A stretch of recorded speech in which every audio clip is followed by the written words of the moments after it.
یہ ایک نیا سیگمنٹ ہم نے شامل کیا ہے، اس میں انشاءاللہ دیدار مرشد بھی ہوگا انشاءاللہ۔ اچھا، جتنے یہاں حاضرین ہیں اور جتنے ناظرین ہیں وہ بھی غور سے دیکھیں گے، دونوں ٹیمیں بھی غور سے دیکھیں گی۔ ہو سکتا ہے آپ سے بھی کوئی سوال کر لوں۔ 5 نمبر کا یہ سیگمنٹ ہے، پہلا سوال 3 نمبر کا، دوسرا سوال 2 نمبر کا، تو غور سے دیکھنا ہے۔ مدنی گلدستہ۔ آئے دن آگ لگنے کے واقعات بڑھ رہے ہیں، ایسے واقعات نہ ہوں، اس حوالے سے کوئی احتیاطیں بتا دیں۔ آگ بعض اوقات تو شارٹ سرکٹ سے لگتی ہے، بعض اوقات چولہے سے لگتی ہے، گیس کی لیکیج کی پرواہ نہیں کی جاتی، برابر بٹن اس کا جو بھی بند نہیں کرتے، اور ربڑ کے پائپ استعمال ہوتے ہیں، ربڑ کا پائپ آہستہ آہستہ گل جاتا ہے۔ تو اس طرح یہ کہ بعض اوقات گیس لیک ہوتی رہتی ہے اور وہ بھر جاتی ہے، دروازے بند کر کے لوگ پڑے ہوتے ہیں۔ ابھی اللہ حفاظت کرے، سردیوں میں کیس زیادہ بنتے ہیں۔ گیس کے ہیٹر پنجاب میں دیکھے، میں نے کراچی میں نہیں دیکھے، ہوں تو پتہ نہیں مجھے۔ کراچی میں سردی بھی کم ہوتی تھی، اب ہو سکتا ہے بڑھ جائے۔ تو یہ پھر کمرہ بند کر کے تو اس میں بیچاروں کی، جن کی قسمت میں ہوتا ہے، موت کا شکار ہو جاتے ہیں، گیس بھر جاتا ہے۔ دروازے کھول کر اچانک لوگ جو کمرے میں گھستے ہیں نا، یہ ان کو بھی احتیاط کرنی چاہیے، کمرہ دروازہ کھول کے ہٹ جانا چاہیے، تو گیس وغیرہ ہو، تازہ ہوا کچھ نہ کچھ داخل ہو جائے۔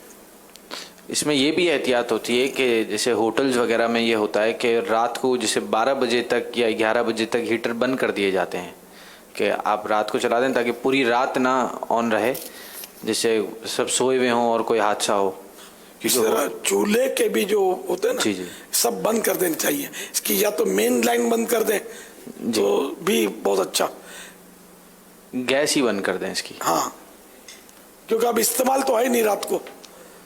آگ سے جلنے کی حفاظت کا وظیفہ، اسلامی زندگی پیج نمبر 129 کے حوالے سے مفتی احمد یار خان رحمت اللہ تعالی علیہ لکھتے ہیں، اگر سوتے وقت آیت الکرسی پڑھ لے تو رات بھر وہ مکان چوری، آگ اور ناگہانی آفات سے محفوظ رہے گا، اور پڑھنے والا بدخوابی نے برے خواب اور جنات کے خلل سے بچا رہے گا۔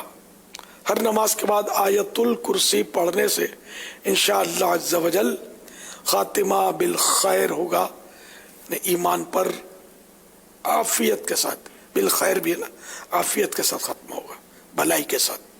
تو آیت الکرسی کی عادت بنائیے۔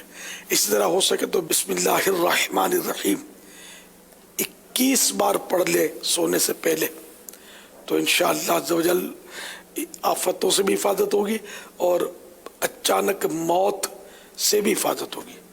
ان راتوں رات اچانک جو موت آ جاتی ہے اس سے بھی یہ بچا رہے گا۔ صلو علی الحبیب صلی اللہ تعالی علی محمد۔ مدنی گلدستہ بہت ہی خوبصورت